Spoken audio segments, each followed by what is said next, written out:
মুসা নবীর একজন চাচাতো ভাই ছিল, একই গোত্রের একই বংশের একজন ভাই ছিল, নাম ছিল কারুন। নাম শুনেছেন কারুনের?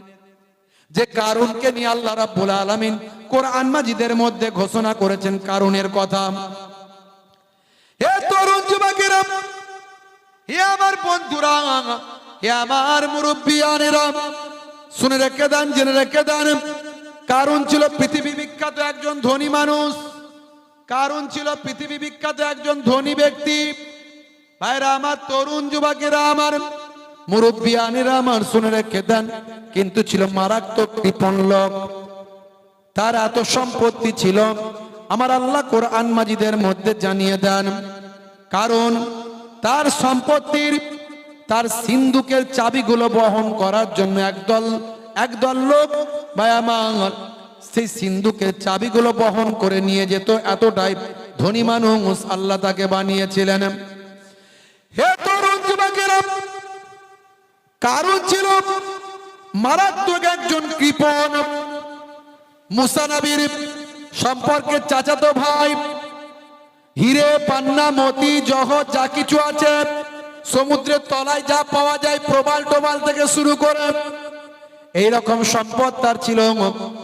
আর সোনা রূপা থেকে শুরু করে এমন কোন সম্পদ ছিল না যে তার ছিল না।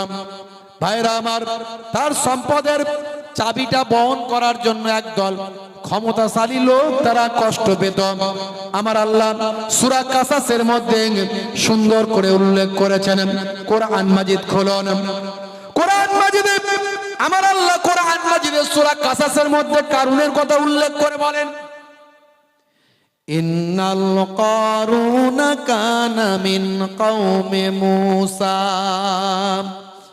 ফাবাগা আলাইহিম ওয়া আতাইনাহু মিনাল কুনুজি মা ইন্না মাফাতিহাহু লাতানু বিল উসবাতি উলিল কুওয়াতি ইয ক্বালা লাহু কওমুহু লা তাফরা ইন্নাল্লাহা লা ইউহিব্বুল ফারিহিন।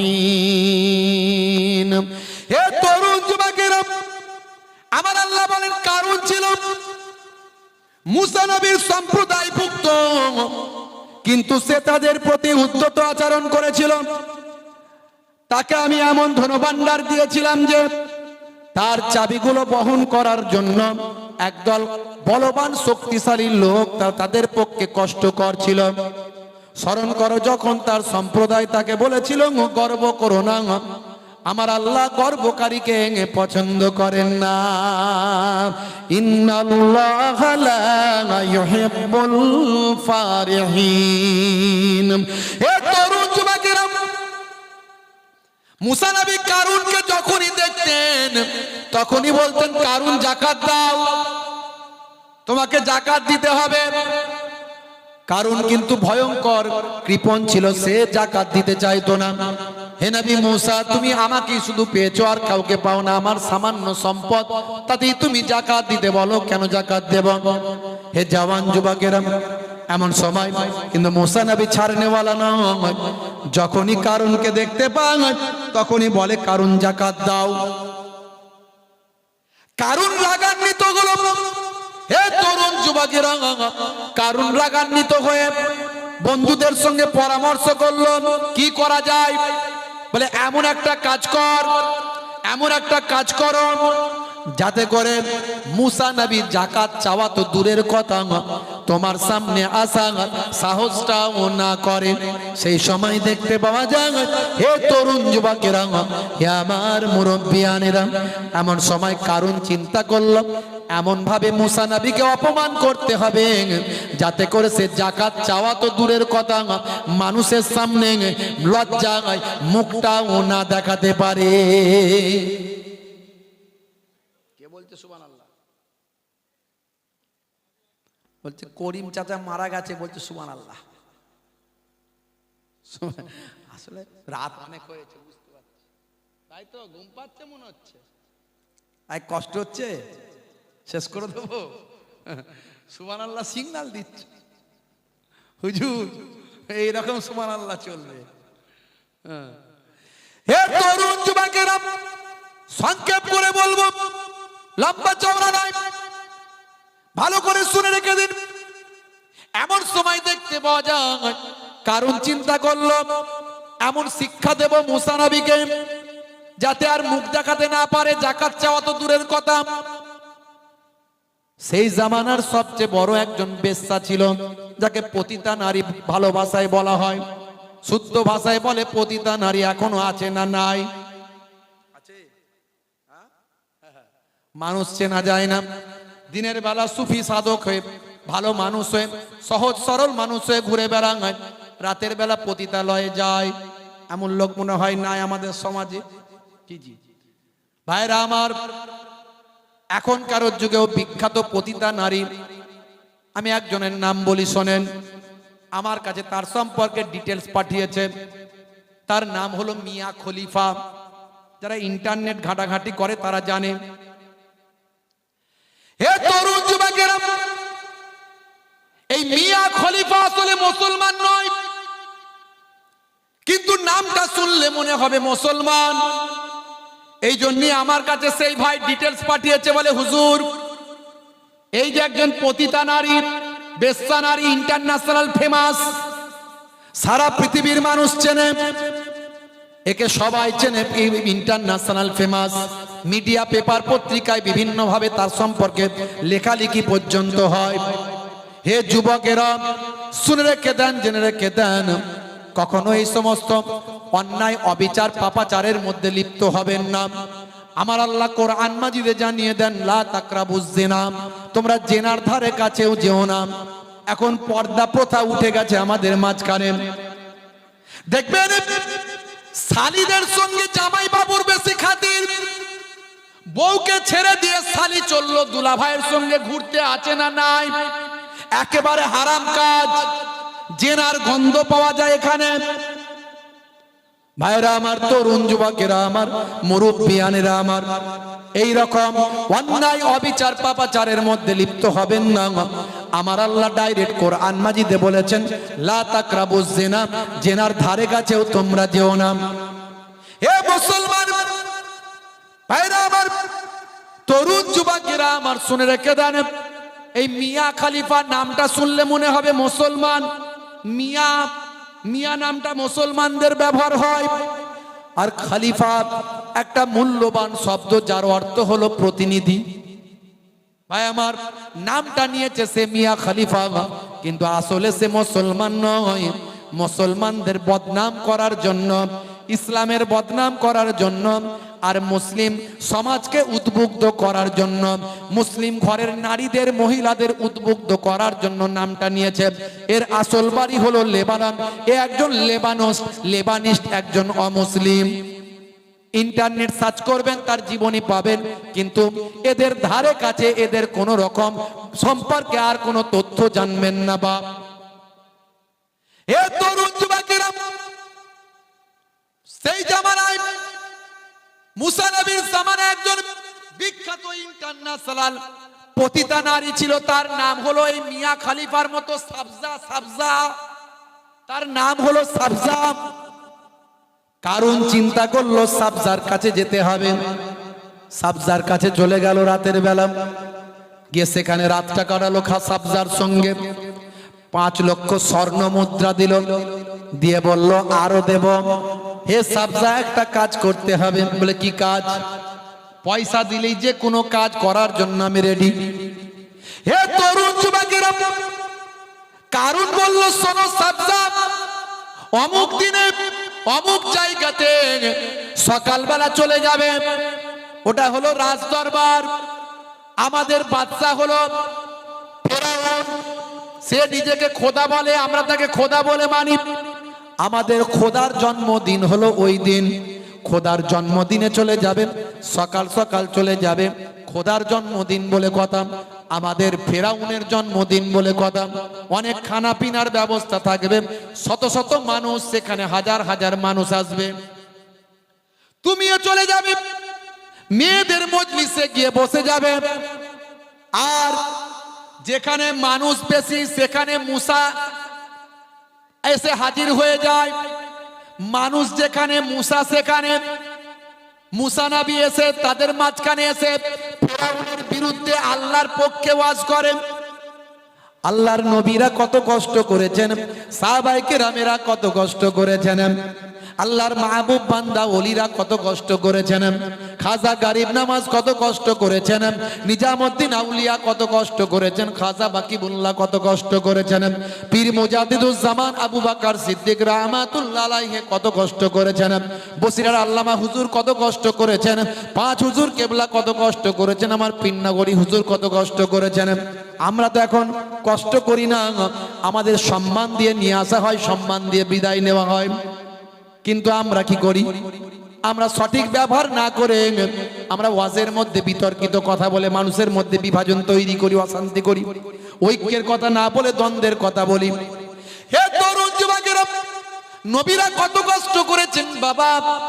হযরতে মুসা কালিমুল্লাহ ভিড় যেখানে বেশি সেখানে এসে আল্লাহর কথা বলেন। নিশ্চয় সে আল্লাহর কথা বলতে আসবে। যখন আল্লাহর কথা বলবে, নবীর কথা বলবে, তাওরাতের কথা বলবে, সুন্নতের কথা বলবে, সেই সময় তুমি মেয়েদের মজলিস থেকে উঠে দাঁড়াবে, দাঁড়িয়ে বলবে, ভাই সকল, ভাই সকল, আমি হলাম সেই বিখ্যাত সাবজা, যাকে তোমরা অনেকে নামে চেনো, অনেকে কামে চেনো। কারণ তোমার কাস্টমারও তো সেখানে থাকবে। তুমি বলবে, অনেকে আমাকে নামে চেনে, অনেকে কামে চেনে, আমি সেই বিখ্যাত সাবজা। এই যে মুসা অনেক নীতি কথা বলছে, ভালো ভালো ওয়াজ করছে, আল্লাহর কথা বলছে, আসলে এই মুসা আমার এক নাম্বার কাস্টমার।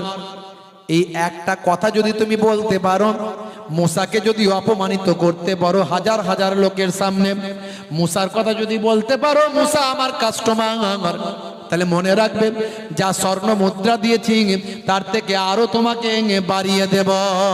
তবে হ্যাঁ, যখন আমি স্টেজে আমিও বসে থাকবো, ফেরাউনের পাশে আমি থাকবো, আমি তার উজির, আমি তার উজির, ফেরাউনের পাশে দিয়ে আমি বসে থাকবো। আমি যখন একটা আঙুল তুলব তখন তুমি উঠে দাঁড়িয়ে যাবে আর ও কথা বলে দেবে, ব্যাস বাজিমাত, এটাই তোমার কাজ। বলে কোনো চিন্তা নাই, কোনো চিন্তা নাই। নির্দিষ্ট সময়ে নির্দিষ্ট দিনে ভাই আমার ফেরাউনের জন্মদিনে এসে হাজির, শত শত লোক, ভালো খাওয়া দাওয়া, ভালো খাওয়া খানা পিনা, রাজ দরবার সবাই এসে হাজির, সাবজাও এসে হাজির, মেয়েদের মজলিসে এসে বসে আছে সামনের কাতারে, সামনের কাতারে এসে বসে আছে। এমন সময় ভিড় জমে গেছে, মুসা কালিমুল্লাহ এসে হাজির। হুজুর এসে নবুয়াতের ওয়াজ করছেন, রিসালাতের ওয়াজ করছেন, ওয়াহাদানিয়াতের ওয়াজ করছেন। ওয়াজ শুনে মানুষ মশগুল হয়ে যাচ্ছে, সবাই হাঁ করে তাকিয়ে আছে। আহ, কত সুন্দর কথা বলছে। যেমন ইলহান তেমন দেখতেও তো প্রত্যেক নবীরা, যে যুগের যে নবী সেই নবীরা তারা সুন্দর হন। যেমন ইলহান হয় তেমন সুন্দর হয়, তেমন তাদের বুদ্ধিদীপ্ত কথাবার্তা, জ্ঞান গর্বপূর্ণ বক্তব্য, মানুষ মোটিভেট হচ্ছে। হে তরুণ যুবকেরা, এমন সময় দেখতে পাওয়া যায় ওয়াজ যখন দারুণ করছেন, মানুষ সব উদ্বুদ্ধ হয়ে যাচ্ছে। কারণ চিন্তা করলে স্টেজ থেকে সর্বনাশ, এখনই পরিস্থিতি সামাল দিতে হবে, সাবজাকে এখনই উঠে দাঁড়িয়ে সব বলতে হবে। আগুলটা তুলেছে, এক নাম্বার আগুল তুলেছে, তার মানে উঠে বড়। কিন্তু দেখা গেল সাবজাও এত মনোযোগ দিয়ে মুসা নবীর ওয়াজ শুনছে, এক নাম্বার আগুল কোনটা দিয়ে যে উঠেছে সাবজা কিছু ভ্রুক্ষেপ করে না। কারণ চিন্তা করলো সর্বনাশ, এক নাম্বার আগুলে কাজ হয়নি, দুই নাম্বার আগুল, দুই নাম্বার আগুল তুলেছে, তার মানে তাড়াতাড়ি ওঠ, তাড়াতাড়ি বল। কিন্তু দুই নাম্বার আগুলেও কোনো কাজ হচ্ছে না। সাবজা মনোযোগ দিয়ে মুসা নবীর ওয়াজ শুনছে। হে তরুণ যুবকেরা, কারণ দেখলো বেগতিক, তিন নাম্বার আগুন তুলেছে, সাবজা ভ্রুক্ষেপ করেনি, ওয়াজ শুনে যাচ্ছে। কারণ দেখলো সব প্ল্যান প্রোগ্রাম নষ্ট হয়ে যাবে, সব বরবাদ হয়ে যাবে, আমার টাকা পয়সা মেহনত সব পানিতে যাবে। ভাই আমার নেমে পড়ে মহিলাদের প্যান্ডেলে চলে গেছে। বিরাট বড় ধনী মানুষ, জমিদার, বিরাট বড় ধন দৌলতের মালিক, যেখানে যায় লোকে সম্মান করে। যাচ্ছে যেদিকে ভিড়ের মাঝখানে লোকে সাইড দিয়ে দিচ্ছে যান, কিন্তু গিয়ে হেঁটে হেঁটে গেল তো গেল, একেবারে সাবজার পাশে গিয়ে বসে গেল নিলজ্জের মতো। লোকে অবাক হয়ে গেল, লোকে দেখে মুচকে মুচকে হাসে, গেল যাই কোথা কারুন। উজির সাহেব বসে কোথায়? মেয়েদের প্যান্ডেলে, মেয়েদের ভিতরে। এমন সময় বসেছে তো বসেছে, ভাই আবার এবার গুত্তা মারছে, ওঠ ওঠ বল, তাড়াতাড়ি বল। কতক্ষণ আর গুত্তা সহ্য করবে? সাবজা সিজ ফিমেল, গুত্তার কতক্ষণ সহ্য করবে? শেষে উঠলো, উঠে দাঁড়িয়ে বলছে, ভাই সকল, এই যে মুসা নবীকে দেখছো, এই যে মুসা নবী ভালো ভালো কথা বলছে, এই যে মুসা নবী নীতি নীতি কথা বলছে, সুন্দর সুন্দর কথা বলছে, আমি মুসা নবীর ভক্ত হয়ে গেছি। আর এই যে আমার পেছনে কারুনকে দেখছো, এই কারুন হলো আমার 1 নাম্বার কাস্টমার। বলতে এসেছিল মুসা নবী আমার কাস্টমার, বললো কারুন আমার কাস্টমার। কারুনের মাথায় হাত। কি বললি রে হতভাগী? বললিটা কি? তোর সঙ্গে কি এই কথা? আমি জীবনে কোনোদিন মুসা নবীকে চোখে দেখিনি, মুসা নবীর ওয়াজও শুনিনি। আজ আমি চোখে দেখলাম, ওয়াজ শুনলাম, আমি সাবজা ফিদা হয়ে গেলাম, পাগল হয়ে গেলাম। আমি ওয়াজ শুনে মাশগুল হলাম। এতদিন পর্যন্ত আমি পাপের দুনিয়ায় আছি, আজ থেকে আমার মনে হয়েছে এই পাপ, আমি অন্যায় কাজ কেন করছি। মুসা নবীর কথা শুনে আমার হৃদয়টা বিগলিত হয়েছে। আসলে কি সুন্দর কথা বলছেন, আল্লাহর কথা বলছেন, নবীর কথা বলছেন, আল্লাহর ওয়াহাদানিয়াতের কথা বলছেন। আমি মুগ্ধ হলাম। জীবনে কোনোদিন মুসা নবীকে দেখি না, মুসা নবীর কথা শুনি না, আজকে আমি শুনলাম, মুগ্ধ হলাম। আজকে আমি মুসা নবীর কথা শুনে মুগ্ধ হয়ে এ কথা বলতে চাই। এই যে কারুন, এ আমাকে ডেকে নিয়ে এসেছেন, এ হলো আমার 1 নাম্বার কাস্টমার। গতকালকেও আমার সঙ্গে রাত্রে থেকেছে, আমাকে 5 লক্ষ স্বর্ণ মুদ্রা দিয়েছে। এই নে তোর মুখে ছুঁড়ে মারলাম বলে মুখে ছুঁড়ে মেরে দিয়েছে। শুনে রেখে দেখ কারুন, এ পয়সায় আমার কোনো কাজে লাগবে না। আজ আমি সঠিক দিশা পেয়েছি, আজ আমি হিদায়াতের আলো পেয়েছি। মুসা নবী যা বলেছেন সত্য বলেছেন বলে বিশ্বাস করেছি। ও নবী মুসা, আজ আমি তোমার কাছেই কালেমা পড়ে তোমার শিষ্য হতে চাই, আল্লাহকে এক বলে বিশ্বাস করতে চাই। পড়িয়ে দাও মহাবাণী মহাকালেমা, কালেমা শরীফ পড়ে মুসা নবীর কাছে সাবজা ইমানদার হয়ে যায়। মুসা নবী রাগান্বিত, আর কারুনের মাথা খারাপ। সব প্ল্যান প্রোগ্রাম গেল। মুসা নবী রাগী মানুষ, বুঝতে পারছেন। অন্যায়ের বিরুদ্ধে একজন অপরাধীকে কথা বলছেন, শোনে না তো 1 চর মেরেছেন, সে মারা গেছিল। একজন কিপ্তিকে, বুঝতে পারছেন। হে তরুণ যুবকেরা, হে আমার বন্ধুরা, শুনে রেখে দিন বাবা, জেনে রেখে দেন। মুসা নবী বললেন, যারা মজলিসে আছো তারা সব বেরিয়ে যাও, এই মজলিসে আর কেউ থাকবে না। সঙ্গে সঙ্গে সবাই বেরিয়ে গেল। মুসা নবী হাতের লাঠি ছাড়লে সাপ হয়ে যায়, হাতটা গোল করে ঘোরালে সূর্যের মতো আলো হয়। এমনি তো আল্লাহ মুজিজা দিয়েছেন, ফেরাউন পর্যন্ত ভয় পায়। ফেরাউনের যত জাদু মন্ত্র ছিল সব জাদু মন্ত্রকে খেপ ফিনিশ করে দিয়েছে। যত জাদুকররা ছিল সবাই মুসা নবীর কাছে কালেমা পড়েছে, শিষ্য হয়ে গেছে।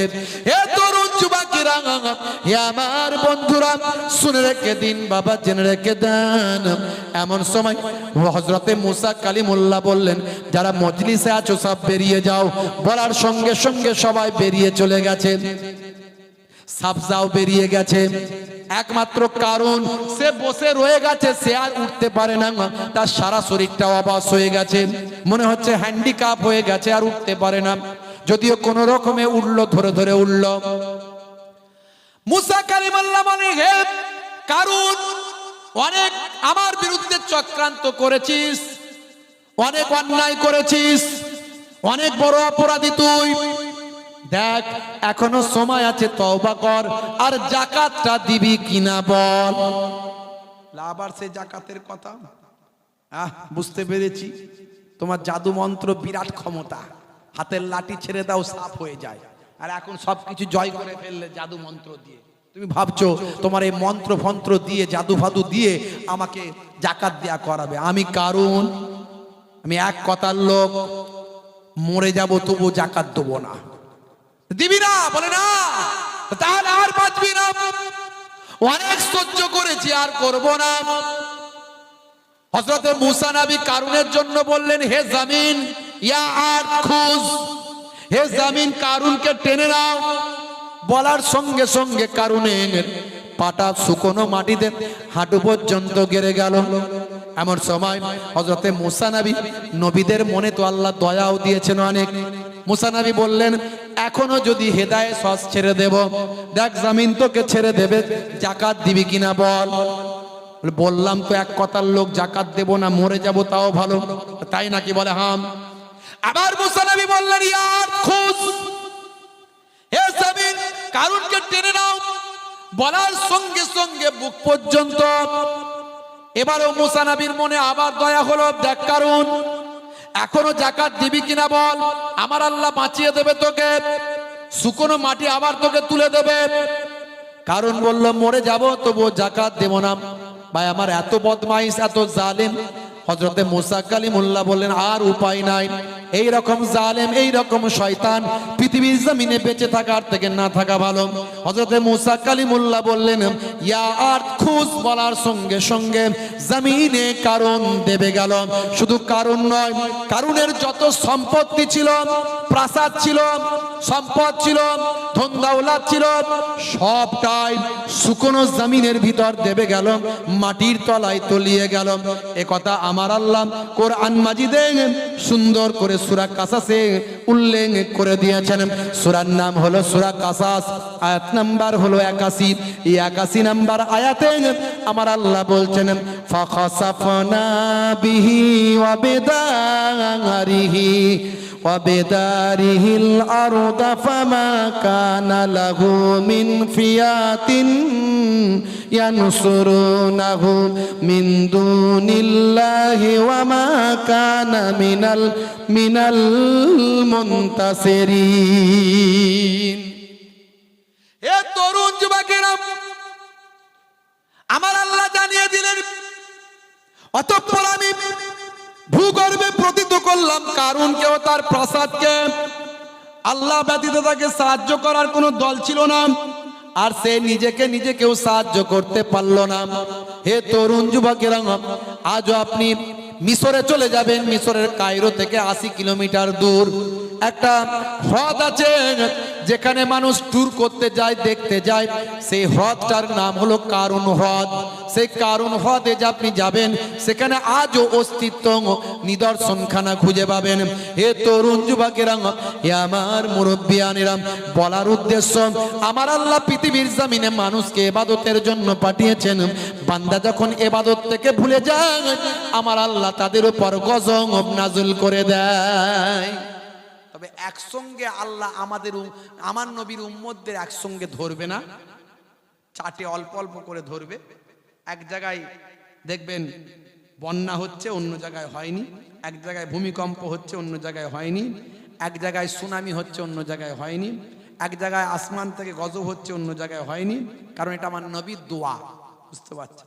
না হলে সব একসঙ্গে ধ্বংস আল্লাহ করে দিতে পারতেন। তাই আখেরি জামানায় কায়ামতের আলামত গুলো আস্তে আস্তে ফুটে উঠছে। যে কোনো সময় মালহামা আসতে পারে, যে কোনো সময় পৃথিবীর একটা বড় অংশের মানুষ ধ্বংস হয়ে যেতে পারে। এই অল্প দিনের মধ্যে প্রায় 70-80 হাজার মানুষ মারা গেছে অল্প দিনের মধ্যে। শুধু মধ্যপ্রাচ্যে 50,000 মানুষ শহীদ হয়েছে। তারপরে ইউক্রেন, রাশিয়া আছে, তারপরে আজারবাইজান, আর্মেনিয়া আছে, তারপরে আপনার ভাই আমার এই মায়ানমার, বাংলাদেশ, এগুলো সব আছে, বুঝতে পারছেন? সব মিলিয়ে যদি দেখেন ভাই আমার, বহু মানুষ মারা গেছে। ফিরে আসুন আল্লাহর পথে, ভালো মানুষ হতে হবে, সিরাতুল মুস্তাকিম পথের প্রতীক হতে হবে, রাসূলের সুন্নতের তাবেদারি করতে হবে। আমি অনেক সুন্নতের কথা বলেছি, এগুলো তো বড় ইবাদতের কথা বললাম। অনেক সুন্নতের কথা বলেছি। ডান দিকে কাত হয়ে ঘুমানো সুন্নত, বসে পানি পান করা সুন্নত, চেটে পুচে খাবার খাওয়া সুন্নত, নবী যা বলেছেন সব সুন্নাত। ভাইরা আমার, বসে পেচ্ছাপ করা, ইস্তেঞ্জা করে পবিত্র হওয়া, হ্যাঁ, ঘুমানোর সময় ঘরের লাইটটা বন্ধ করে অন্ধকারে ঘুমানো, আমার আল্লাহ যা বলেছেন, নবী যা বলেছেন, সবের মধ্যে বিজ্ঞান বাস্তবতা পাওয়া যায়। ওয়াজআলনাল লাইলা লিবাসা, সূরা নাবা আয়াত নাম্বার 10। আমার আল্লাহ বলছেন রাত্রিকে তোমাদের জন্য পোশাক বানিয়ে দিয়েছি। রাত্রি অন্ধকার, অন্ধকার তোমাদের জন্য পোশাক, মানে তোমরা অন্ধকারকে গায়ের সঙ্গে লাগিয়ে নাও। অন্য হাদিসের মধ্যে দেখা যায় নবী বলছেন লাইট বন্ধ করে দাও যখন ঘুমাও। 12 ঘন্টা দিন, 12 ঘন্টা রাত, আমি একটা এভারেজ বললাম। ভাইরা আমার, স্বাস্থ্য বিশেষজ্ঞরা বলছে যখন আপনি ঘুমিয়ে যান অন্ধকার করে, আলো জ্বললে হবে না। চোখ কিন্তু বুঝতে পারে, ব্রেন কিন্তু বুঝতে পারে যে লাইট জ্বলছে। লাইট যখন বন্ধ হবে চোখ সিগন্যাল দেবে ব্রেনকে, অন্তত ঘুমের 2 ঘন্টা পরে ভাই আমার মাথার দিক থেকে, পেছন সাইড থেকে একটা হরমোন নিঃসৃত হয়, মেলাটোনিন। 5 ধরনের হরমোন নিঃসৃত হয় ব্রেন থেকে, তার মধ্যে একটা হলো মেলাটোনিন। এটা, এই হরমোনটা নিঃসৃত হয়ে রক্তের মধ্যে মিশে যায়। এর ফলে ক্যান্সার আমাদের শরীরে হয় না। আর কোষ যখন বিক্ষিপ্তভাবে বেড়ে যায় তখন ক্যান্সার হয়। শৃঙ্খলাবদ্ধভাবে বাড়লে নয়, বিশৃঙ্খল ভাবে যদি কোষ বৃদ্ধি পায়, কোষ, আমাদের শরীরে কোটি কোটি কোষ আছে, কোষ, এই কোষগুলো বৃদ্ধি পেলে ক্যান্সার হয়। আর এই ক্যান্সারকে যাতে নষ্ট করে, ক্যান্সার যাতে না হয়, এই মেলাটোনিন হরমোনটা রক্তের সঙ্গে মিশে গিয়ে ক্যান্সার হওয়া থেকে বাধাপ্রাপ্ত করে। জোরে বলুন সুবহানাল্লাহ। আর এর জন্য অন্ধকার চাই। 1450 বছর আগে আল্লাহর কোরআন, রাসূলের হাদিস বলে দিয়েছে যখন ঘুমাবে রাতের বেলা অন্ধকার করে দিয়ে ঘুমাও। জোরে বলুন সুবহানাল্লাহ। দেখেছেন, আমি অনেক উদাহরণ দিয়েছি, বেশি উদাহরণ দিতে যাব না। একটার পর একটা ইন্টারনেট সার্চ করলে পাবেন 20-25 হাজার বক্তব্য আছে। বক্তা যদি বলার মতো বলতে পারে, শ্রোতা যদি শোনার মতো শুনতে পারে, ওই 1 ঘন্টার তালিমটা সারা জীবন নফল ইবাদতের থেকে ভালো। জোরে বলুন ভাইরা আমার, আমা তাওফীকি ইল্লা বিল্লাহ। আমার আল্লাহ যেটুকু তৌফিক দেবেন আমি বলার চেষ্টা করব। সব জানতা মহাপণ্ডিত নয়, যেটুকু আল্লাহ আমাকে পড়াশোনা করিয়েছেন আমি অধম গুনাহগার। আপনারা জানেন আমি একটা হাই সেকেন্ডারি স্কুলের শিক্ষকতার দায়িত্বে আছি, প্রায় 16 বছর হয়ে গেল। কয়েকবার টিআইসি দায়িত্ব আমাকে সামলাতে হয়েছে, আবার চাপের কারণে ছেড়ে দিয়েছি।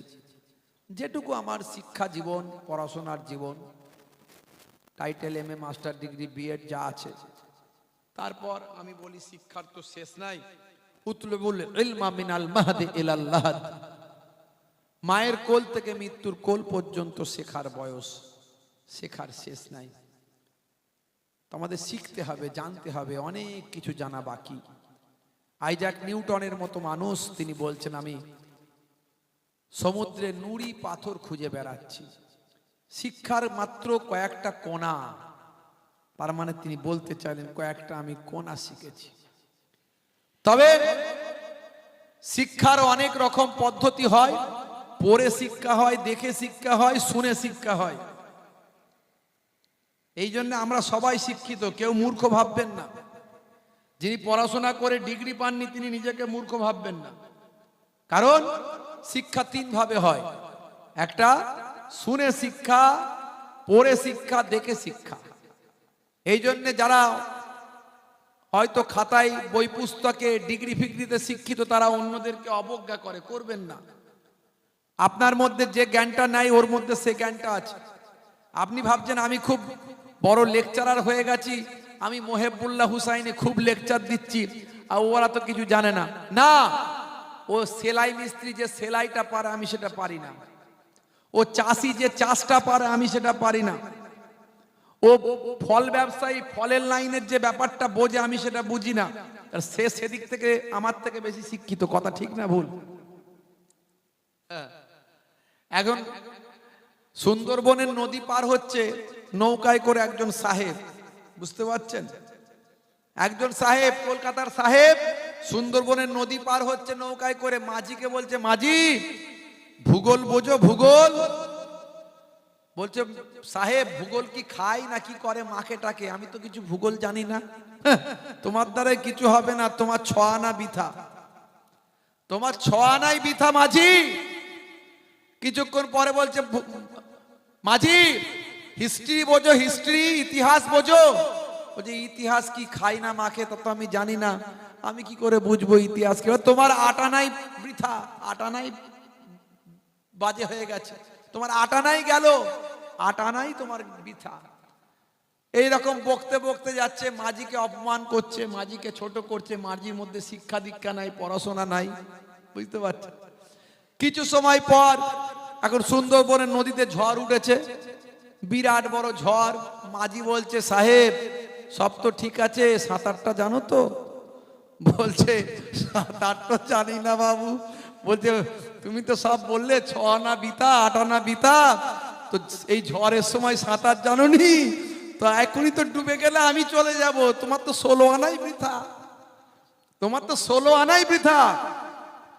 কিছু মানুষের দেখবেন ভাইরা আমার, শিক্ষা আছে শিক্ষার অহংকার, ব্যবসা আছে ব্যবসার অহংকার, কারবার আছে কারবারের অহংকার, টাকা আছে টাকার অহংকার, ক্ষমতা আছে ক্ষমতার অহংকার, শরীর আছে শরীরের অহংকার, আছে না নাই? আর তাকাব্বুরু মাআল মুতাকাব্বিরে জায়েজ, যে অহংকার অহংকারীর সঙ্গে অহংকার করা জায়েজ, আর বাকি সময় ইন্নাল্লাহা লা ইউহিব্বুল মুতাকাব্বিরিন, আমার আল্লাহ অহংকারীকে পছন্দ করেন না। দেখেছেন, ইসলাম বুঝতে হবে বাপ। হে তরুণ যুবকেরা, হে আমার বন্ধুরা, শুনে রেখে দিন বাবা, জেনে রেখে দেন, আমার আপনার নবী পৃথিবীকে পাল্টে দেওয়ার জন্য এসেছিলেন। যে সময় দয়ার নবী এসেছিলেন সে সময় পৃথিবীর অবস্থা বড় খারাপ ছিল।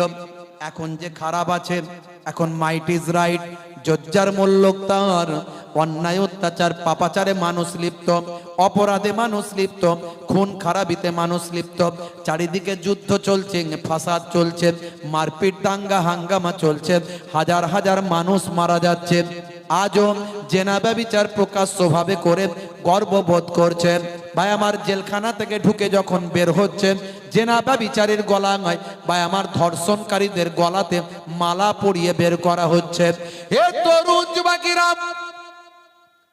আজও দেশের অবস্থা খারাপ, বিশ্বের অবস্থা খারাপ, আইন এখন বিক্রি হয়ে যাচ্ছে। মানুষ ভাই আমার অশিক্ষিত বর্বর লোক, জালেম লোকের আজকে উচ্চ আসনে আরোহণ করছেন। পৃথিবীর মানুষ অত্যাচার মুখ বুজে সহ্য করছে। হে তরুণ যুবকেরা, চারিদিকে অনাচার অবিচার পাপাচার, মেরে নেওয়া কেড়ে নেওয়া লুট তারাস লেগে আছে। মাইট ইজ রাইট, জজ্জার মুল্লুক তার। আইয়ামে জাহিলিয়াত যখন হয়েছিল, আমার নবী যখন এসেছিলেন, পৃথিবীর অবস্থা এর থেকেও আরো ভয়ঙ্কর ছিল। এক একটা যুদ্ধ 50 বছর ধরে চলতো, সামান্য কারণে যুদ্ধ লেগে থাকতো। একজন মানুষের খুনের বদলাত 100 জনকে তারা খুন করত। এই রকম সময়ে আমার আপনার নবীকে আমার আল্লাহ রাহমাতাল লিল আলামিন করে পাঠালেন। ওয়ামা আরসালনাকা ইল্লা রাহমাতাল লিল আলামিন। সূরা আম্বিয়া 107 নম্বর আয়াত।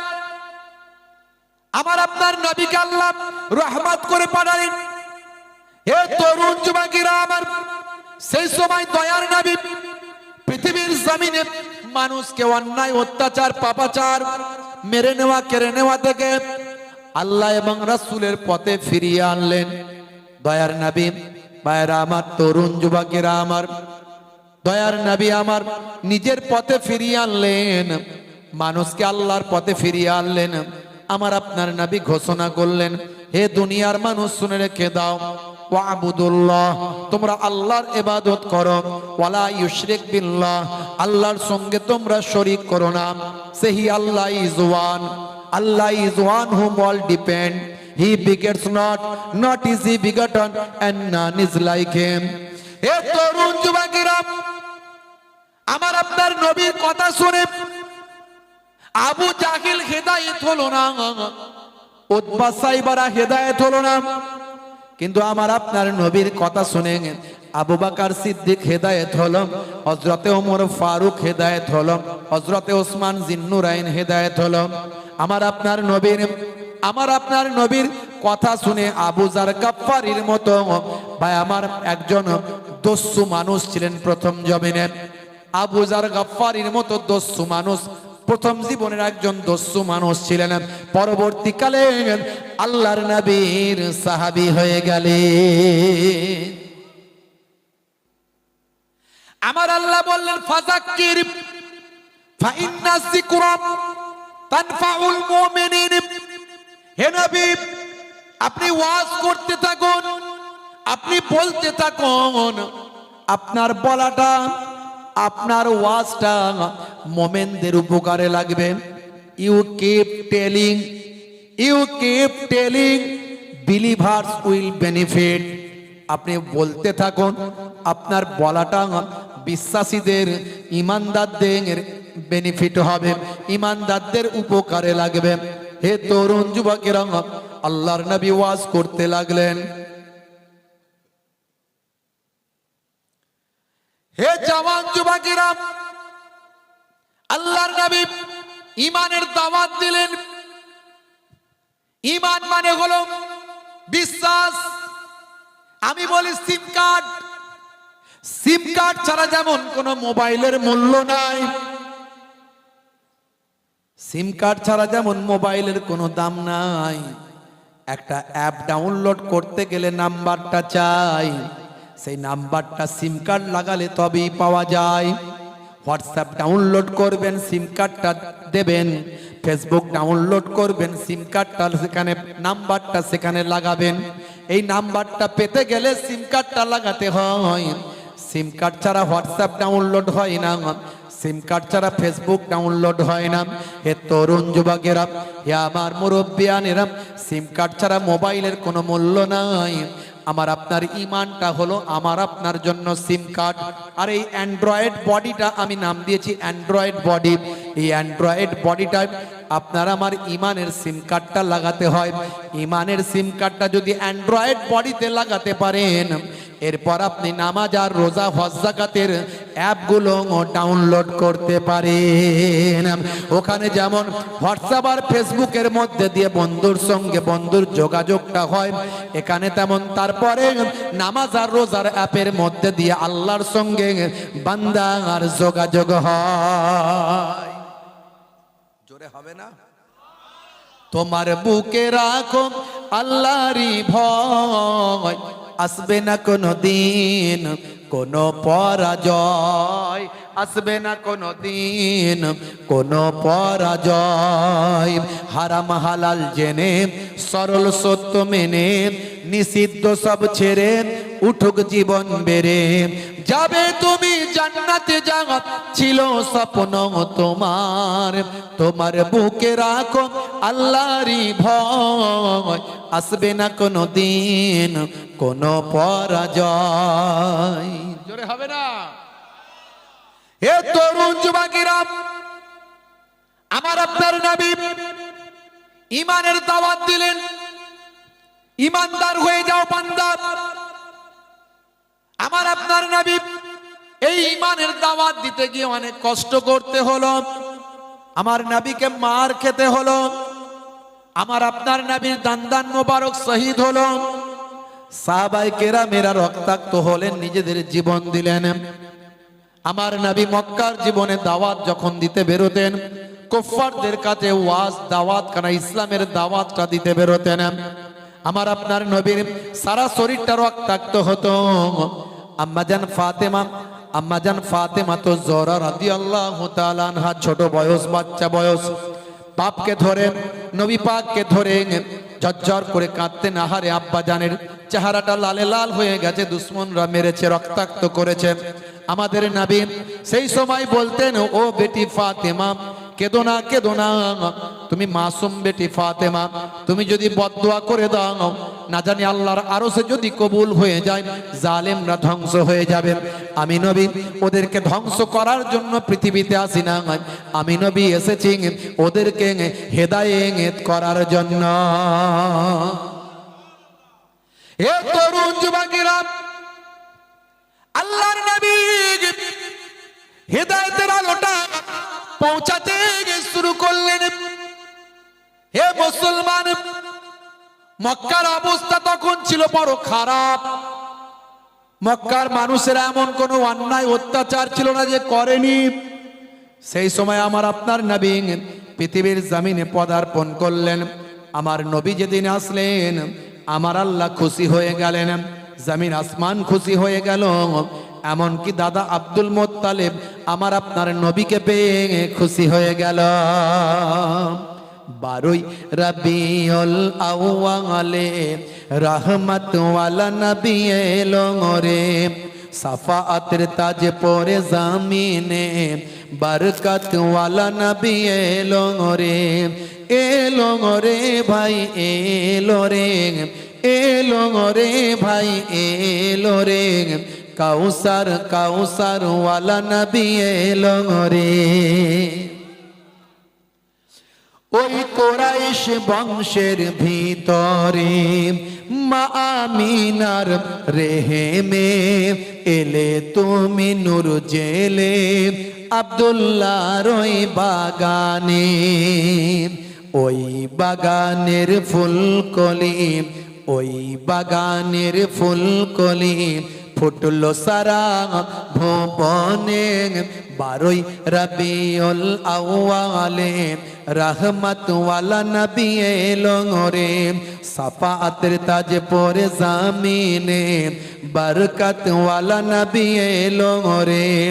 এলো রে ভাই এলো রে, এলো রে ভাই এলো রে, কাউসার কাউসার ওয়ালা নবী এলো রে। জোরে হবে না? জোরে হবে না? ওই রাত বলে ও গো প্রভু দাও না আমার বুকেতে, দিন বলে ও গো প্রভু দাও না আমার মাঝেতে। দিন ও রাতের মাঝেতে, দিন ও রাতের মাঝেতে এলেন নবী সুবহে সাদেকে। 12 রবিউল আউয়ালে রহমত ওয়ালা নবী এলো রে, সাফাআতের তাজ পরে জামিনে বরকত ওয়ালা নবী এলো রে। এলো রে ভাই এলো রে, এলো রে ভাই এলো রে, কাউসার কাউসার ওয়ালা নবী এলো রে। জোরে হবে না?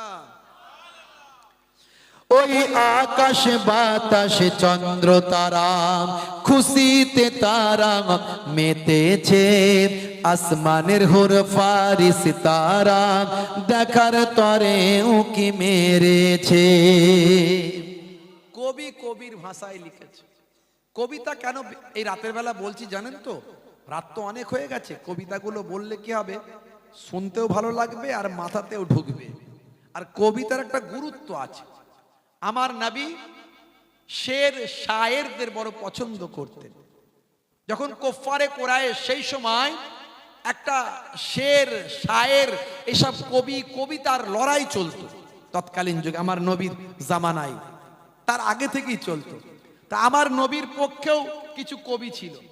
তাদের মধ্যে বিখ্যাত কবি যাকে বলা হয় মুখাজ্জারাম কবি, মানে দুটো যুগ পেয়েছে, তাকে বলা হয় মুখাজ্জারাম কবি। বুঝতে পারছেন ভাই আমার? একটা হলো প্রি ইসলামিক পিরিয়ড আর একটা ইসলামিক পিরিয়ড, দুটো পেয়েছেন। তো এইরকম একজন বিখ্যাত শায়ের কবি, তাকে এই নামে অভিহিত করা হতো, শায়েরুর রাসূল বলা হতো।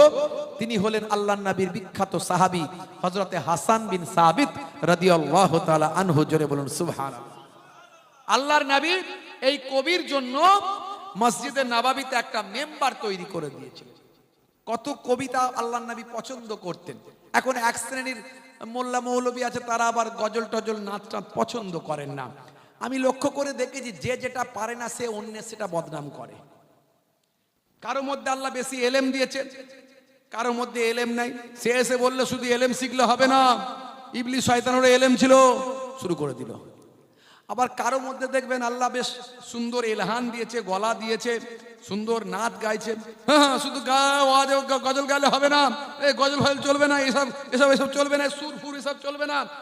বোঝা গেল যে এ গাইতে পারে না ভালো, ওই জন্য ও এরকম বলছে। মানে আমাদের সমাজটা এরকম হয়ে গেছে। এই জন্য আমাকে আবার এসব বলতে গেলে আবার দলিল দিতে হয়। হযরত উবাই বিন কাব রাদিয়াল্লাহু তাআলা আনহু থেকে বর্ণিত, ওয়ান উবাই বিন কাব قال قال রাসূলুল্লাহ সাল্লাল্লাহু আলাইহি ওয়াসাল্লাম ইন্না মিনাশ শি'রি হিকমা। আল্লাহর নবী বলেন নিশ্চয় অধিকাংশ কবিতা হলো হিকমা। জোরে বলুন সুবহানাল্লাহ। এত কথা বলতে হতো না। এই আমি কবিতাগুলো বলছি তো কিছু মানুষ পরে আবার বলবে শুধু গজল আর নাচ, শুধু গজল আর নাচ, বাকি যে এত কোরআন হাদিস বললাম সেগুলো কিছু শুনবে না। এমন একটা ব্যাপার স্যাপার চলছে। এই জন্য বলে না, এই কথায় কথায় লোকে বলে এই এক শ্রেণীর আলেমকে দিয়ে জাহান্নাম উদ্বোধন হবে, দেখবেন এক শ্রেণীর আলেমকে দিয়ে জাহান্নাম উদ্বোধন হবে। কথাটা যে বলে কিছু কিছু মানুষ, ভাই কতটা যুক্তিযুক্ত আমি বলতে পারবো না। কারণ আল্লাহর নবী বলেছেন দুই ধরনের আলেম হবে, একটা হলো ওয়ারাসাতুল আম্বিয়া, একটা হলো ওয়ারাসাতুশ শাইতান। বুঝতে পারছেন? যারা সবসময় ফেতনা, যাদের কথাগুলো খুব ভালো, কালামুহুম কা কালামিল আম্বিয়া, কথাগুলো হবে নবীদের কথার মতো, কি মিষ্টি মিষ্টি কথা। কুলুবুহুম কা কুলুবিজ জিয়াব, অন্তরটা হবে নেকড়ে বাঘের মতো হিংস্র ভয়ঙ্কর। মুখে বলছে ভালো কথা কিন্তু মনে তার হিংসা, খালি ফেতনা, খালি ফেতনা। এমন এমন কথা বলবো শুধু ফেতনা লেগে যাবে, আছে না নাই? হ্যাঁ। ওয়াফিলুহুম কাফিলিল ফারাইনাত, আল্লাহর নবী বলেন কাজকর্মগুলো হবে ফেরাউনের কাজের মতো। আল্লাহর নবী বলেন এরা আমার উম্মত নয়, আমি এদের নবী নয়। আর এক শ্রেণীর আলেম হবে যাদের কথা, যাদের অন্তর, যাদের কাজ সবটাই নবী আনা তারিকায় হবে, তারা হলো ওয়ারাসাতুল আম্বিয়া। জোরে বলুন সুবহানাল্লাহ। এই রকম আলেম যদি খুঁজে পান, আল্লাহর নবী বলছেন মান যারা আলেমান ফাকান্নামা যারানি, যে আলেমে হাক্কানির সঙ্গে মুলাকাত করলো সে যেন আমি রাসূলুল্লাহ দয়ার নবীর সঙ্গে মুলাকাত করলো। মান সাফা আলেমান ফাকান্নামা সাফানি, যে আলেমে হাক্কানির সঙ্গে মুসাফা করলো সে যেন আমি রাসূলুল্লাহ দয়ার নবী পাকের সঙ্গে মুসাফা করলো। মান জালাসা আলেমান ফাকান্নামা জালাসানি, যে আলেমে হাক্কানির মজলিসে গিয়ে বসলো সে যেন আমি দয়ার নবী পাকের মজলিসে এসে বসলো। তাহলে আলেমদের সম্মান অনেক, কিন্তু সে আলেমরা আমরা নিজেদের সম্মান নিজেরা রাখছি না। ভাইরা আমার, তো দেখুন আমার নবী এসেছেন, মক্কাবাসী খুশি। এটা কবিতার মাধ্যমে কবি গিয়েছে, আমার লেখা নয়, এটা অন্যজনের কবিতা পেয়েছি। তো আমার কিছু কবিতাও আমি লিখি মাঝে মাঝে সময় পেলে, একটু ভাঙাচোরা কবি আর কি। এখানে বলেছে, ওই আকাশ বাতাস চন্দ্র তারা খুশিতে তারা মেতেছে, আসমানের হুর ফারিস তারা দেখার তরে উকি মেরেছে। জোরে হবে না? জোরে হবে না?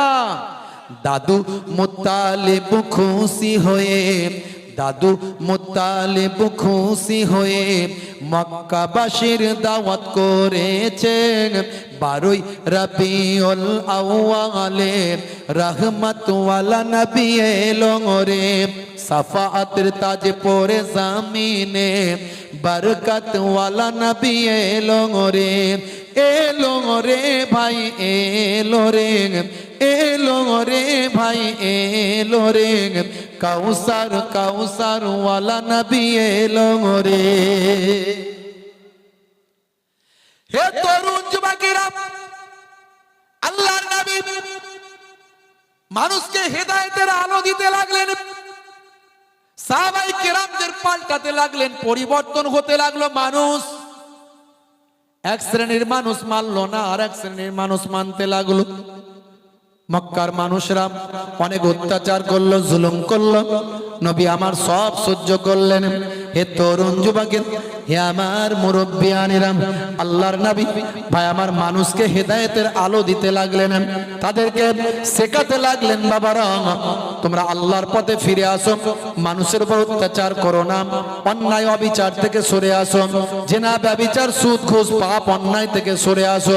হে তরুণ যুবকেরা, হে আমার মুরব্বিয়ানেরা, দয়ার নবী তাদেরকে ভাই আমার নামাজের দাওয়াত দিলেন, তাদেরকে দাওয়াত দিলেন, ভাই আমার সুন্নতের দাওয়াত দিলেন। হে জওয়ান যুবকেরা, আল্লাহর নবী ঈমানের দাওয়াতটা দিলেন, ঈমানদার বানাতে শুরু করলেন। হে দুনিয়ার মানুষ শুনে রেখে দাও, নবী আমার তাদের প্রথমে সিম কার্ডটা ঠিক করে দিলেন, কারণ সিম কার্ড ছাড়া ভাই আমার মোবাইলের কোনো দাম নাই, ঈমান ছাড়া এই অ্যান্ড্রয়েড বডির কোনো দাম নাই। আগে তোমরা আল্লাহকে এক বলে মানো, লা শারিকা লাহু, তার কোনো শরীক নাই, আল্লাহর প্রতি বিশ্বাস রাখো, আর বাবা আসমানি কিতাবগুলোকে বিশ্বাস করো, যত পূর্বের কিতাব আছে সব বিশ্বাস করো, সমস্ত নবী পয়গম্বরদের মানো। এইভাবে নবীর হেদায়েতের বাণীটা দিতে লাগলেন, তাদের ঈমানটাকে মজবুত করতে লাগলেন। ভাগ্যে ভালো মন্দ যা কিছু হয় সবই আল্লাহর পক্ষ থেকে হয়। ভাগ্যে ভালো মন্দ কোথা থেকে হয়? সবই আল্লাহর পক্ষ থেকে হয়। কথা ঠিক না ভুল? আমরা মানি তো না মানি না? জোরে বলেন, মানি না মানি না? ভাগ্যে ভালো মন্দ কোথা থেকে হচ্ছে? কারবারে লস, কারবারে লাভ কোথা থেকে হচ্ছে? আল্লাহর কাছে, আল্লাহর কাছ থেকে। কারো বাপ মারা গেছে, সে বলছে আল্লাহ এত লোকের বাপ ছিল, আমারটাই গেল, তুমি কি আর দেখতে পেলে না? হ্যাঁ, আল্লাহর নামে কটু কথা বাজে কথা বলে কি বলে না? এত লোকের মা ছিল, আমারটাকেই তুলে নিলে। ভাইরা আমার, ভাগ্যে ভালো মন্দ যা কিছু হয় আল্লাহর কাছ থেকে হয়। রাতের বেলা হুজুর যখন বলছে তখন বলছে হ্যাঁ একদম মানি, একদম মানি। আবার সকাল হলি লটারির টিকিটের দোকানে গিয়ে বলে চাচা কালকে ওয়াজ শুনেছি, বুঝতে পারছো, মসজিদে 10 টাকা গলিয়েও দিয়েছি, আজকে এমন টিকিট দাও যেন 5 লাখ লাগে। আছে না নাই? হে তরুণ যুবকেরা, হে আমার বন্ধুরা, হে আমার মুরব্বিয়ানেরা, কিয়ামতের দিন বিশ্বাস করতে হবে, বিচারের দিন হবে, কিয়ামত যে হবে। এমন একটা সময় আমাদের মাঝখানে চলে এসেছে বাপ, কিয়ামতের আলামতগুলোর মধ্যে ছোট আলামতগুলো প্রকাশ পেয়েছে। আল্লাহর নবী বলেন 6টা জিনিস, 6টা জিনিস যখন তোমরা লক্ষ্য করবে তখন তোমরা বেশি বেশি ইবাদত বন্দেগীতে তোমরা নিজেরা পরিবর্তন হয়ে যাও, বেশি বেশি করে আল্লাহর ইবাদতে মাশগুল হও। হে তরুণ যুবকেরা, হে আমার মুরব্বিয়ানেরা, ভাইরা আমার, তরুণ যুবকেরা আমার, তার মধ্যে একটা হলো যখন অশিক্ষিত মূর্খ ব্যক্তিরা নেতৃত্বের আসনে বসবে, অশিক্ষিত মূর্খ মানুষেরা নেতৃত্বের আসনে বসবে। 2 নাম্বার হলো প্রত্যেকটা বিষয়ে যখন বেশি বেশি করে শর্ত চাপানো হবে, বেশি বেশি করে কোনো কিছুর উপর যেখানে শর্ত দেওয়ার নয় সেখানেও শর্ত দেওয়া হবে। ওয়া কাসরাতুস সুরাতে ওয়া কাসরাতুস শর্তে, শর্ত বেশি বেশি করে দেওয়া হবে। ওয়া বাইউল্লাহ হুকমে, ভাই আমার বিচারকরা বিক্রি হয়ে যাবে। বিচারক যারা বিচারের দায়িত্বে থাকবে তারা বিক্রি হয়ে যাবে। বিচারক, বিচার কেনা বেচা হবে, ভালো করে মিলিয়ে নিন। ওয়া কাতিয়াতুর রাহমে, ভাইরা আমার আত্মীয়তা বিচ্ছিন্ন হয়ে যাবে, আত্মীয়তা বিচ্ছিন্ন হয়ে যাবে, ভালো করে মিলিয়ে নিন। ইস্তেগফাফু বিদ্দামে, ভাই আমার রক্ত চারিদিকে ঝরতে থাকবে, মানুষ মারা যাবে বেশি বেশি, রক্তের কোনো মূল্য থাকবে না, রক্ত মানুষের জীবনের কোনো দাম থাকবে না, মানুষ মারা যাবে বেশি বেশি। ভালো করে মেলান আজকের দিনের। এই রকম ভাবে আল্লাহর নবী 6টা কথা বলেছিলেন। হে তরুণ যুবকেরা, হে আমার বন্ধুরা, চারিদিকে তাকিয়ে দেখুন কিয়ামতের আলামত গুলোর মধ্যে এই ছোট ছোট আলামত গুলো পরিস্ফুটিত হচ্ছে। আজকে ইউক্রেন রাশিয়া যে পরিমাণে যুদ্ধের দ্বার প্রান্তে পৌঁছে গেছে, একটা মালহামা হয়তো এটাকে কেন্দ্র করে ঘটতে পারে। থার্ড ওয়ার, তৃতীয় বিশ্বযুদ্ধ হয়তো শুরু হতে পারে। হে তরুণ যুবকেরা, রাশিয়া হুমকি দিয়ে দিয়েছে পরমাণু যুদ্ধ আমি চালিয়ে দিতে পারি, পরমাণু বোমা কিন্তু আমরা অনুমতি দিতে পারি। রাশিয়ার হাতে আছে কিছু কম বেশি 600টা পরমাণু। ওদিকে ইউক্রেনকে আমেরিকা সাহায্য করছে, বলছে 300 কিলোমিটার দূরপাল্লার ক্ষেপণাস্ত্র তুমি চালাতে পারো, অনুমতি দিলাম। জো বাইডেন যাবার আগে অনুমতি দিচ্ছে, জানুয়ারি থেকে ট্রাম্প ক্ষমতায় আসবে আবার। এইভাবে দেখা গেল 1450 বছর আগে আল্লাহর নবী ভবিষ্যৎবাণী করে দিয়েছিলেন। আমার আল্লাহ প্রদত্ত কথাগুলো বলেছিলেন, হাদিসের মধ্যে এসেছে কিয়ামতের আগে একটা মালহামা হবে, মালহামা যেখানে 1/3 মানুষ ভাই আমার মারা যাবে, আধুনিকতা ধ্বংস হবে। হে তরুণ যুবকেরা, হে আমার মুরব্বিয়ানেরা, পরমাণু যুদ্ধ যদি শুরু হয়ে যায় পৃথিবীর আধুনিকতা হারিয়ে যাবে। সমস্ত পৃথিবীর দেশগুলো দুটো ভাগে ভাগ হয়ে গেছে। একবার যুদ্ধ হলে সারা বিশ্ব কিন্তু যুদ্ধে লিপ্ত হয়ে যাবে। হে মুসলমান, হে তরুণ যুবকেরা, ভাইরা আমার, আজ কিয়ামতের আলামত গুলো সব কিন্তু মিলে যাচ্ছে। ঘরে ঘরে জেনা ব্যভিচার, ঘরে ঘরে জেনা ব্যভিচার, অন্যায় অত্যাচার লিপ্ত হয়ে গেছে। অশ্লীলতা মানুষের ঘরে ঘরে ভরে গেছে। মিথ্যা মানুষের ঘরে ঘরে চলে এসেছে। নারীরা বেপরদায় অশ্লীলতার মধ্যে লিপ্ত হয়েছে। আজকে নারীরা দেখুন অর্ধ পোশাক, ভাই আমার স্বল্প পোশাক পরে স্বামী স্ত্রী বাইরে বেরিয়েছে। স্বামীর পোশাক পুরোপুরি হাত পর্যন্ত ঢাকা, পা পর্যন্ত ঢাকা, আর স্ত্রীর পোশাক যতটা দেখবেন স্বামীর ঢাকা ততটা স্ত্রীর ফাঁকা আছে না নাই? লাল শাড়ি, লাল টিপ, লাল আঁচল মাথায় নাই। সবুজ শাড়ি, সবুজ টিপ, সবুজ আঁচল মাথায় নাই। পিঠটা তাদের ফাঁকা, যত তাকাবি তাকা। আল্লাহর নবী বলেছেন, ও হাফাজাত ফুরুজাহান। আল্লাহর নবী বলেন, হে মায়েরা, মেয়েরা, তোমরা তোমাদের সারামগাকে হেফাজত করো, লজ্জাকে হেফাজত করো। মোটা কাপড় গায়ে দিয়ে বের হও, বোরকা হিজাব পরে বের হও। আজকালকার নারী চালাচ্ছে স্কুটি গাড়ি, সে চালাক, অসুবিধা নাই। আমাদের ঘরের মেয়েরা এখন অনেক হাই লেভেলে যাচ্ছে আলহামদুলিল্লাহ। এমনকি ইসরোতে গিয়ে সায়েন্টিস্ট হয়েছে মুসলিম ঘরের মেয়ে, ইসরোর সায়েন্টিস্ট। হে তরুণ যুবকেরা, নারী শিক্ষায় হয় সমাজ গঠিত। নারী শিক্ষা নাই বলি সমাজ পতিত।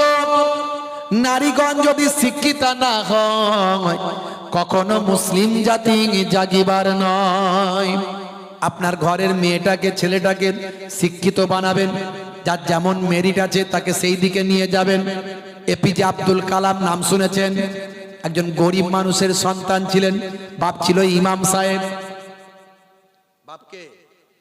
বাপ ছিল ইমাম সাহেব। ইমাম মানে বুঝতে পারছেন, ইমামদের অনেক টাকা মাইনে, কথা ঠিক না ভুল? খুব বড় লোক তো নাকি ইমামরা? আজ একটু বলেন না, কারা দেয় এগুলো? এত অল্প টাকা দেয় কারা?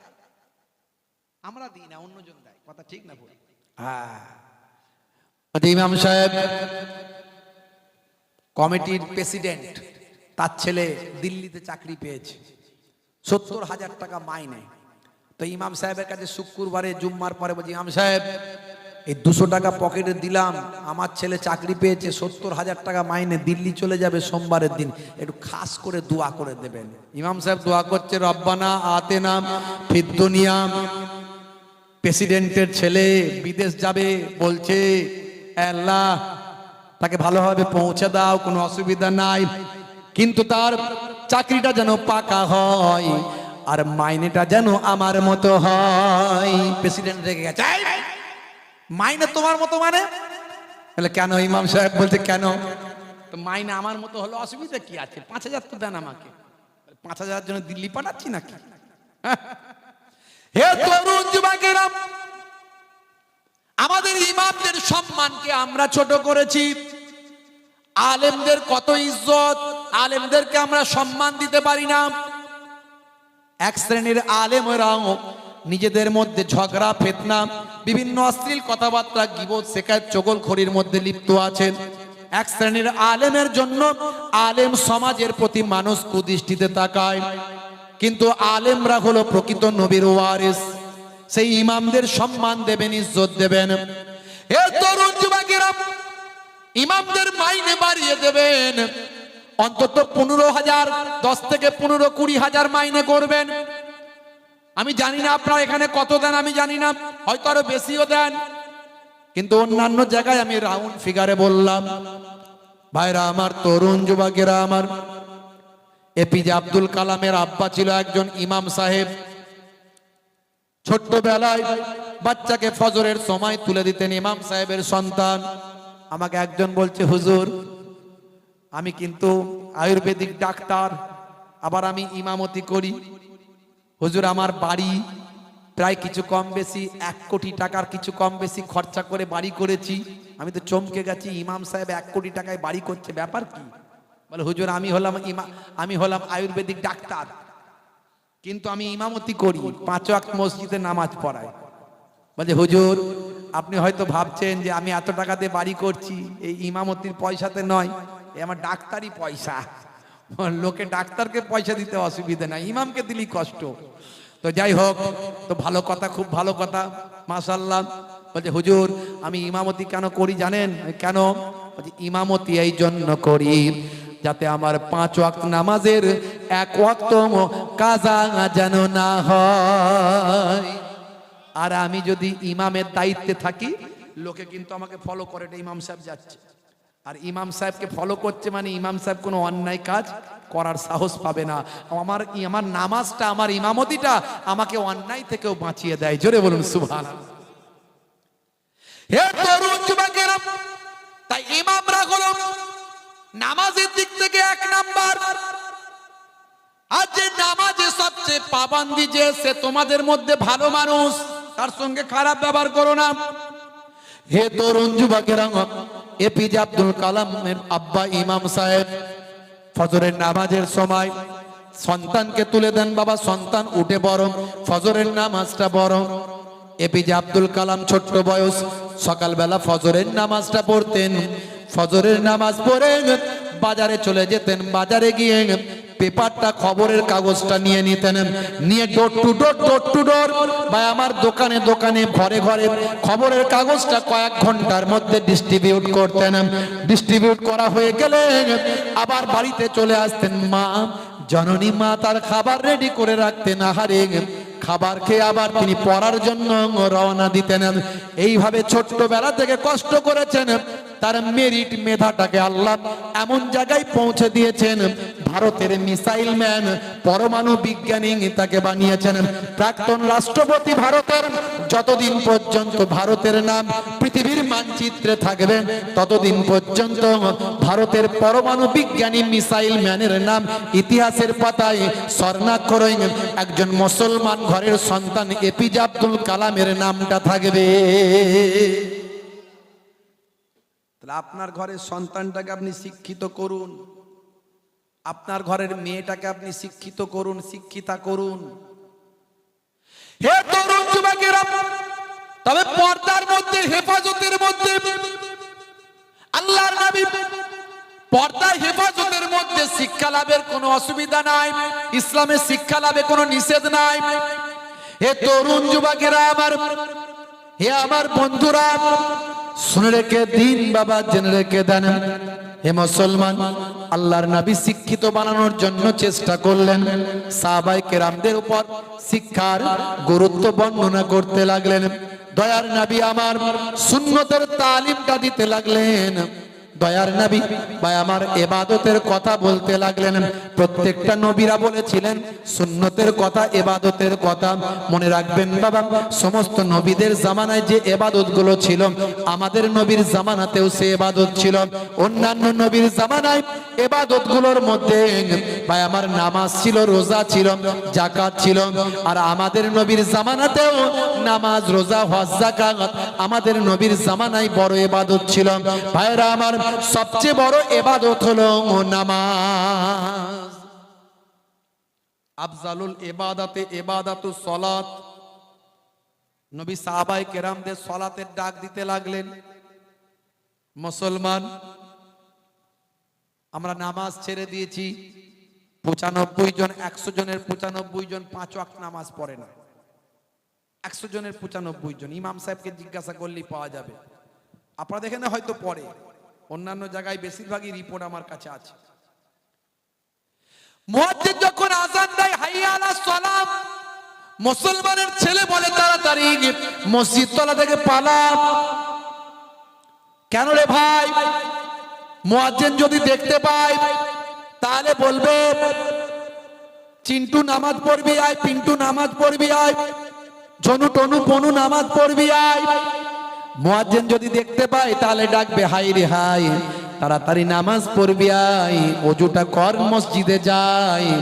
তাই মুয়াজ্জিনের জ্বালায় পাঁচতলাতে পালায়, মুয়াজ্জিনের জ্বালায় মসজিদ তলা থেকে পালায়, মুয়াজ্জিনের জ্বালায় চায়ের দোকানে যায়, সেখানে গিয়ে ক্যারাম আর তাসটা খেলি ভাই, মাঝে মনে লাইন দিয়ে ফ্রি ফায়ার আর পাবজিটা চালায়। আছে না নাই? মুসলমানের ছেলে ফ্রি ফায়ার আর পাবজি খেলে সময় কাটায়। হঠাৎ করে দেখলাম আমাকে একজন পাঠিয়েছে একটা ছবি, বুঝতে পারছেন, মদিনা শরীফে মসজিদে নববীতে বসে বসে ফ্রি ফায়ার চালাচ্ছে, DD DD DD DD DD DD মসজিদে বসে বসে। হাই রে হাই, কোন জায়গায় পৌঁছেছে আজকে মুসলমান? গজব কি আর এমনি আসছে যে মসজিদে 1 রাকাত নামাজ পড়লে 50,000 রাকাত নামাজের সওয়াব? সেখানে যুবক ছেলে বসে বসে ফ্রি ফায়ার খেলছে, সব অ্যাভেলেবল করে ফেলেছে। হে তরুণ যুবকেরা, হে আমার বন্ধুরা, নামাজ ছেড়ে দেবেন না। আফজালুল ইবাদাতে ইবাদাতুস সালাত। সমস্ত ইবাদতগুলোর মধ্যে বড় ইবাদত হলো নামাজ। আল্লাহর নবী নামাজের জন্য কত কষ্ট করেছেন, দান দান মোবারক শহীদ হয়েছে নামাজের জন্য। ওয়াক্ত যে হলো ওযু করো মসজিদে চলো, ওয়াক্ত যে হলো ওযু করো মসজিদে চলো, খোদার হুকুম পালন করো, নামাজটা পড়ো। ওয়াক্ত যে হলো ওযু করো মসজিদে চলো, দিন রাতে 5 ওয়াক্ত নামাজ পড়লে পাবে ভাই জান্নাত। জোরে হয় না? ফজরের সময় হলে মসজিদে যাও তুমি চলে, ফেকো না বিছানায় শুয়ে, খোদা দান রহমত ঢেলে। আর জোরে হবে না? আসরের ওয়াক্তটা হলে অপচয় সময় না করে মসজিদে যাও তুমি চলে, আমল নামা ডান হাতে পাবে। মাগরিবের ওয়াক্ত আসিলে মসজিদে যাও তুমি চলে, কবরের আযাব থেকে মুক্তি প্রভু দেবে। ওয়াক্ত যে হলো ওযু করো মসজিদে চলো, খোদার হুকুম পালন করো, নামাজটা পড়ো, ওয়াক্ত যে হলো ওযু করো, মসজিদে চলো, দিন রাত 5 ওয়াক্ত নামাজ পড়লে পাবে ভাই জান্নাত। দিন রাত 5 ওয়াক্ত নামাজ পড়লে পাবে ভাই জান্নাত। জোরে হবে না? জোরে হবে না? তাহলে সবচেয়ে বড় ইবাদত নামাজ।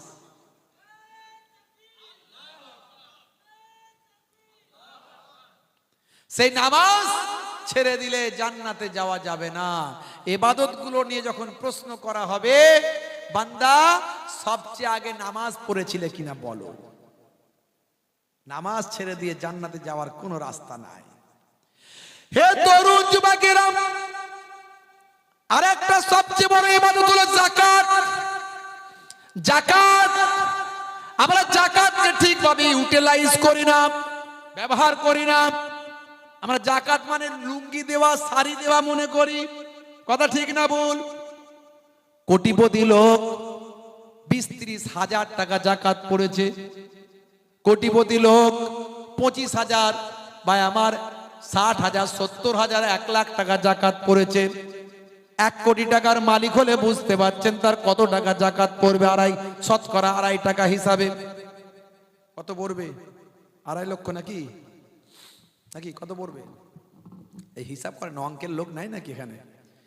হে তরুণ যুবকেরা, 1 কোটি টাকার মালিক, লক্ষ টাকার উপরে যাকাত।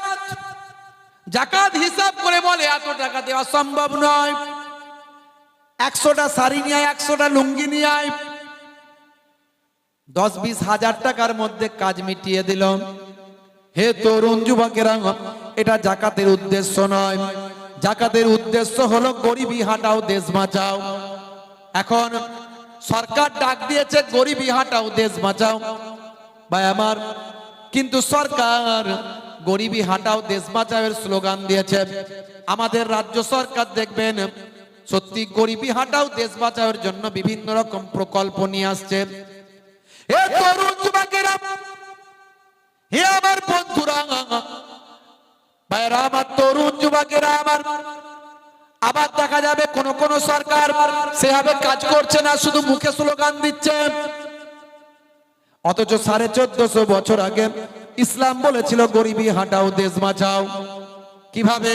তোমার নিকটস্থ গরিব মানুষকে তুমি তোমার যাকাতের বড় অংশ দান করো, যাতে করে তাকে এস্টাবলিশ করে দাও, কাজ কারবারে তাকে লাগিয়ে দাও, সেও আগামী দিন যাকাত দিতে পারবে। জোরে বলুন। হে তরুণ যুবকেরা, এই যাকাতটা অন্যান্য নবীদের জামানাতেও ছিল। হযরত মুসা কালিমুল্লাহর জামানাতে ছিল যাকাত, নামাজে ছিল, যাকাতও ছিল।